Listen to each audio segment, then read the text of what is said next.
Last week we explored the question, what is a doula? Today I want to take you inside the doula's toolkit. What do doulas actually do, and how do they support families throughout pregnancy and birth?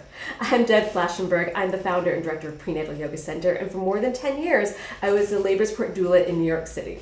So let's talk pregnancy preparation. Before the baby even arrives, the doula is already on the scene getting to know the family throughout pregnancy. Now, different doulas do it differently. Some doulas have several prenatal visits, 3, 4, 5, 6, 7, 8. Some doulas have just a couple, but this is a chance for the doula to start to talk to the parents or parent and understand their birth preferences and answer questions. One thing I used to do is I would type up my notes and then hand them off to the client for them to read to make sure they were really on the same page. I'd also have these notes in case I needed my backup to step in. They'd get a chance to understand the client before they arrived on scene. But the doula can also help with education and reassurance. So let's explore some comfort measures and discuss what's important for your birth preferences. Notice I didn't say plan, your birth preferences. Think about these prenatal meetings as a blend of education and reassurance.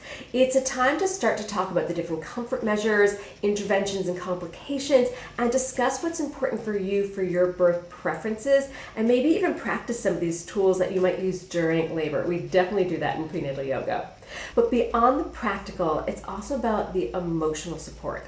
Having someone who listens without judgment and helps you feel prepared and confident as you approach birth is priceless. Now, the big day.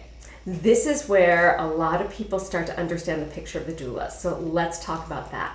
So during labor, a doula can provide hands-on physical support. Things like massage, counterpressure, suggesting helpful positions. One thing I really love to do is use what I call my little x-ray eyes and start to listen and look at how the laboring person is moving and the sounds they make. And from that, start to distinguish where do I think they are in labor. Because remember, as a doula, I'm not doing vaginal checks, so I don't know the dilation or the station, but from listening and looking at what's happening in the laboring person's body, I can start to get a sense of where they are in their labor. And then with that information, start to think, oh, okay, they're more in early labor, or maybe they turned the corner into active labor.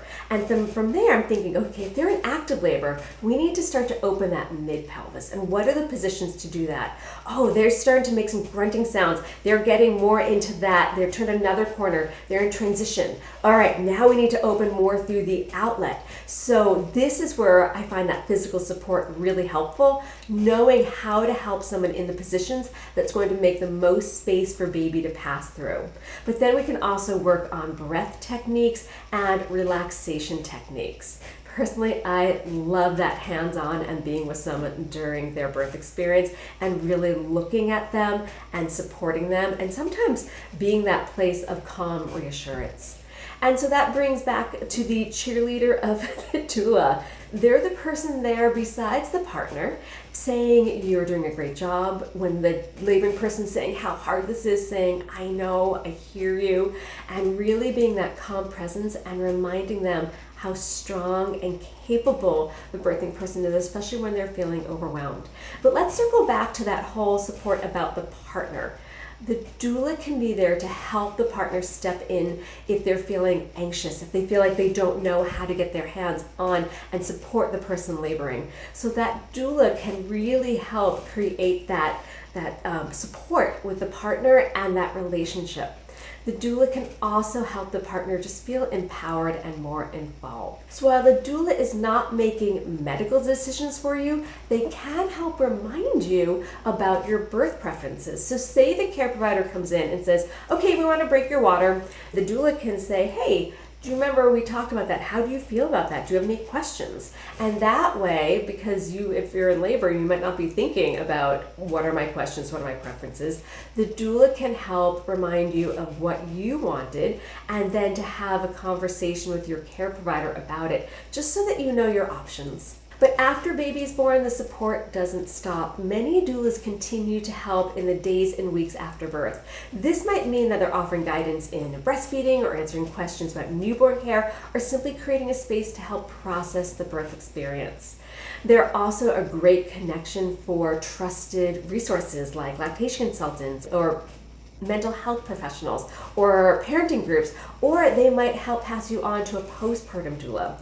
So they are there to help you throughout the whole experience, from before you have your baby, during your labor, and after. So that is my doula toolkit.